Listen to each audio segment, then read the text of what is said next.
Oh hai, kembali lagi bersama saya MZ. Di video kali ini kita akan mereview sebuah buku sejarah hasil dari karya sejarah dari sejarawan Indonesia yang berjudul Sejarah Pergerakan Nasional dari Budi Utomo sampai Proklamasi 1908 sampai 1945 yang ditulis oleh Dr. Suhartono. Isu utama dari buku ini ialah kemunculan nasionalisme di Indonesia. Nah, bagaimanakah pembahasan mengenai kemunculan nasionalisme di Indonesia melalui buku ini? Mari kita lihat. Tetapi sebelum itu, kita akan melihat spesifikasi dari buku ini.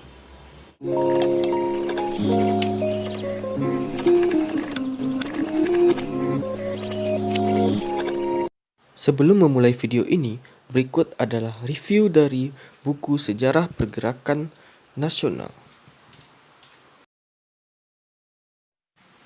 Dan ini dia.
Mari kita mulai dari permasalahan utama. Membahas bagaimana bentuk pergerakan nasional yang didasari semangat nasionalisme. Dalam pergerakan tersebut terdapat beberapa pergerakan yang dibahas yang dimana hasil politik dari Belanda yaitu politik etis. Pergerakan yang muncul tersebut diantara lain Budi Utomo, Serikat Islam,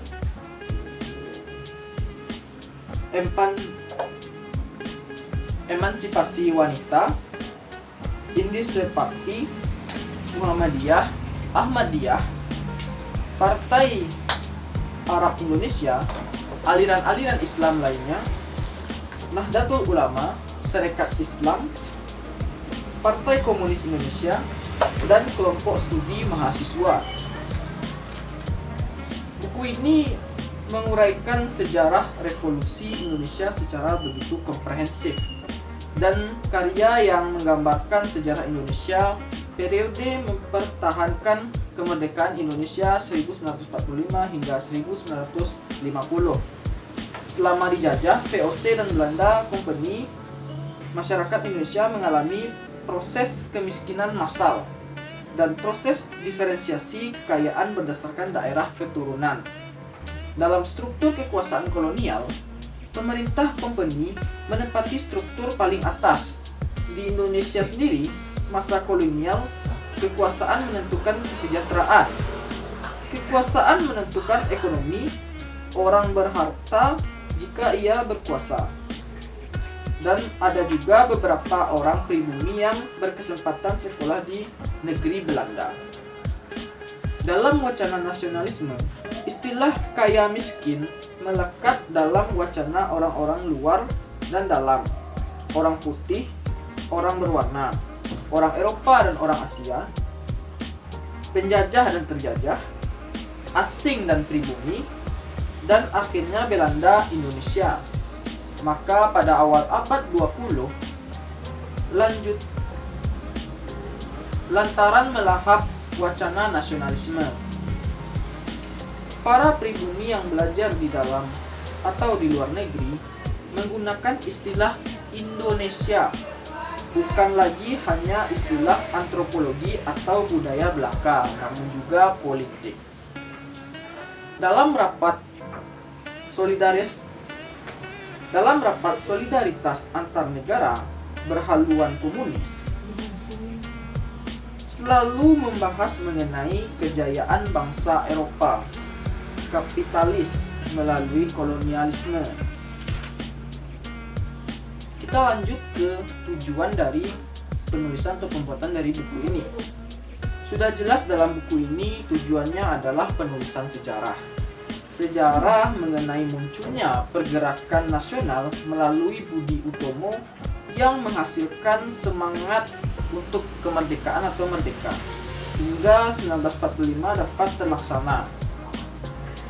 Temuan yang dapat kita ambil dan kesimpulannya dalam buku ini ialah di dalam buku ini kita dapat menemukan sejarah Indonesia merdeka bukan melalui perlawanan tetapi dalam bentuk pergerakan yang dimana terdapat elemen-elemen yang berbagai macam berdiri dan sama-sama menggapai tujuan untuk Indonesia yang merdeka dengan caranya sendiri. Contohnya ada dari elemen agama, kalangan elit sampai ke mahasiswa.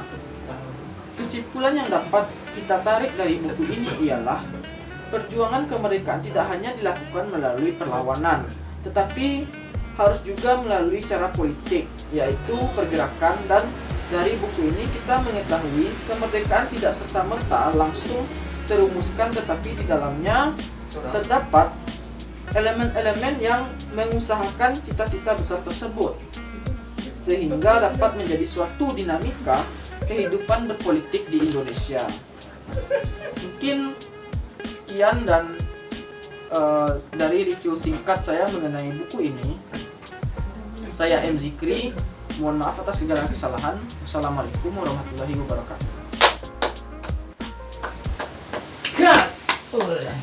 Everyone's looking at me thinking that I'm different. Everyone's looking at me thinking that I'm living. But I don't really care what they all say.